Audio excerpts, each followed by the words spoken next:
आज आपण आपल्या अंबरनाथ पोस्ट ऑफिसमध्ये डॉक्टर बाबासाहेब आंबेडकर यांची जयंती साजरा करण्यासाठी एकत्र जमलेलो आहोत। मॅडम आणि सरांच्या हस्ते पुष्पहार तसेच फुले वाहून आपण त्यांना नमन केलेलं आहे। तसेच बाबासाहेब आंबेडकर म्हटलं तर त्यांचे 3 गुरु होते।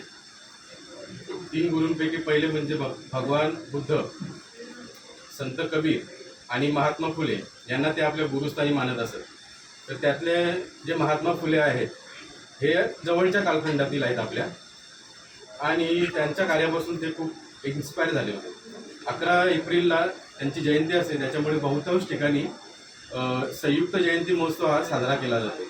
तर महात्मा फुलेंचं कार्य जर आपण बघितलं तर 1827 मध्ये 11 एप्रिलला त्यांचा जन्म झालेला होता, आणि त्यांनी 1863 पासून साधारणतः आपल्याला असं दिसतं की त्यांनी त्यांच्या सामाजिक कार्याची सुरुवात केलेली होती। त्यामध्ये बालहत्या प्रतिबंधक गृह असेल, विधुरांचा पुनर्विवाह असेल, तसेच अस्पृश्यांसाठी पाण्याचा हौद, जेव्हा पुण्यामध्ये पाणी टंचाई होती तेव्हा त्यांनी त्यांच्या घरातला हौद जो आहे तो खुला केलेला होता।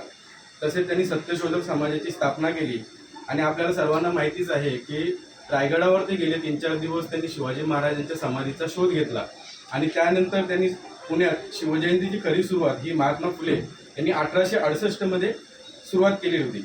तसेच महामानव जे असतात त्यांच्या आपण विचारांनुसार आपण चाललं पाहिजे, त्याच्यामुळे त्यांचं पुस्तक आणि त्यांचं कार्य हे आपल्याला माहीत असणं गरजेचं आहे। त्यांच्या महत्त्वाच्या पुस्तकांपैकी शेतकऱ्याचा आसूड, सार्वजनिक सत्यधर्म आणि ब्राह्मणांचे कसब ही त्यांची पुस्तके होती। त्यांचं एकूणच जे सर्व कार्य होतं हे सर्व समाजाला समावेशी असं होतं, ते सर्व समाजाला बरोबर घेऊन चालत होते। जरी त्यांचा काही म्हणजे वरच्या वर्गातील लोकांच्या जी काही मगरमीठ होती या समाजावर, त्याच्या विरुद्ध जरी त्यांचा लढा असला तरी त्या समाजातील लोक ही उच्चवर्णीय लोकही त्यांच्यासोबत होते।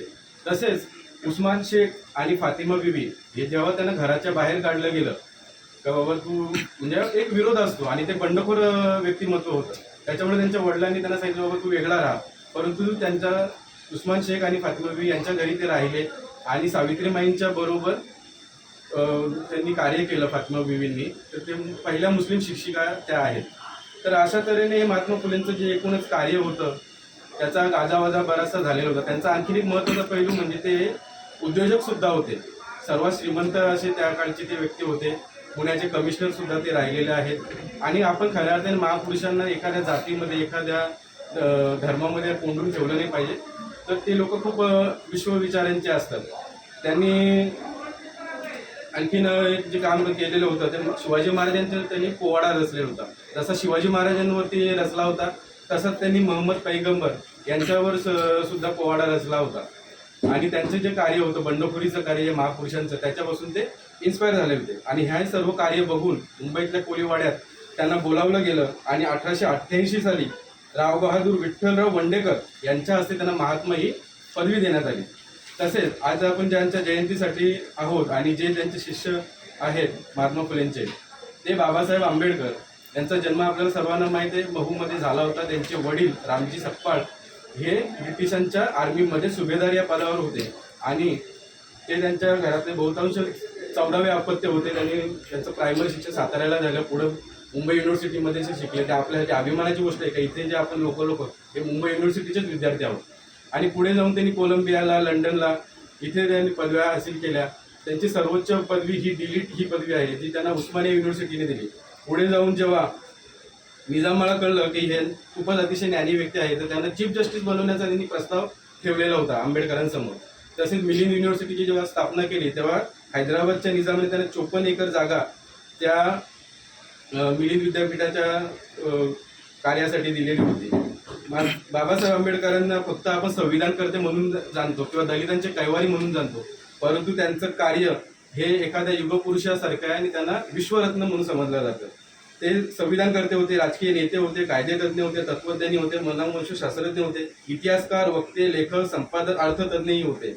आणि त्यांनी लिबर्टी, इक्वॅलिटी, फ्रॅटर्निटी ही संकल्पना आपल्या संविधानामध्ये अनुसरली। इक्वॅलिटी म्हणजे समता, काही लोक समरसता म्हणतात, तर ते समरसता नसून ते इक्वॅलिटी म्हणजे इक्वल सर्व सिटीजन हे कायद्यापुढे इक्वल आहेत, आर्टिकल 14 मध्ये आपले म्हटलेलं आहे। तसेच त्यांच्या जे प्रॉब्लेम ऑफ रुपी हा ग्रंथ होता त्याच्यापासून इन्स्पायर होऊन आपली रिझर्व्ह बँक ऑफ इंडिया याची स्थापना झालेली आहे. तसेच आणखीन एक त्यांचं महत्त्वाचं पैलू मला इथे सांगायचं आहे का राजगृह हे जे सर्वात मोठं जगातलं असं ग्रंथालय आहे, खाजगी ग्रंथालय, ज्याच्यात 50,000पेक्षा जास्त पुस्तकं होती. त्यांचं कार्य म्हणायचं घेतलं तर आपल्याला त्यांच्या डिग्र्या सर्वांनाच माहिती आहेत, परंतु त्यांनी जे ग्रंथ लिहिले जवळपास 22 पूर्ण ग्रंथ लिहिले, 10 त्यांचे ग्रंथ आहेत ते अपूर्ण राहिले आणि 10 शोधनिबंध लिहिले. त्यांच्या पुस्तकांची एक मी जस्ट यादी वाचतोय. त्यांचे विचार आपल्यापर्यंत पोहोचले, फक्त यांची विभूती पूजा नाही व्हायला पाहिजे. जसं पंचतीर्थ ज्यांचा जन्म जिथे झाला, जिथे कार्य केलं, तिथे पंचतीर्थ म्हणून आपण त्यांना घोषित केलं. पण मला असं वाटतं त्याच्यापेक्षा महत्त्वाचं त्यांचे पुस्तक आहेत आणि त्यांचे आपण अभ्यास केला पाहिजे आणि ते आपल्या अंगीकारलं पाहिजे. तर पहिलं पुस्तक आहे त्यांचं ॲनिहिलेशन ऑफ कास्ट, पाकिस्तान और partition of India, who were the Shudras, the untouchable, Maharashtra as a linguistic state, ज्याच्यामुळे नंतर महाराष्ट्राची वेगळी मराठी लोकांसाठी एक राज्य तयार झालं.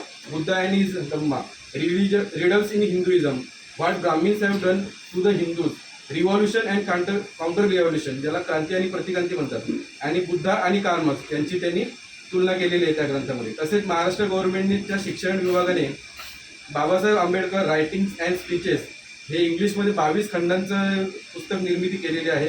तसेच एक शेवटच्या वाक्याने मी त्यांचा समारोप करू इच्छितो या भाषणाचा, की त्यांनी महिलांसाठी पण भरपूर काही कार्य केलेलं आहे. आणि त्यांचं एक महत्त्वाचा अतिशय कोट आहे, कारण की आपली एक सामाजिक रचना अशी आहे की आपण महिलांना दुय्यम स्थानी मानतो, किंवा आजही त्यांना त्यांचा जे स्टँड आहे त्यांना महत्त्व तेवढं आपण महत्त्व देत नाही आपल्याकडे पितृसंस्कार संस्कृती असल्यामुळे. तर त्याचं एक वाक्य आहे, ते मी बोलतोय, I measure the progress of the society by the degree of progress women have achieved. हे त्यांचं अतिशय महत्त्वाचं वाक्य आहे आणि आपण ते सर्वांनी ध्यानात ठेवलं पाहिजे. धन्यवाद मॅडम, आज इथे मला बोलण्याची आपण संधी दिली त्याबद्दल, आणि सर्वांना जय भीम.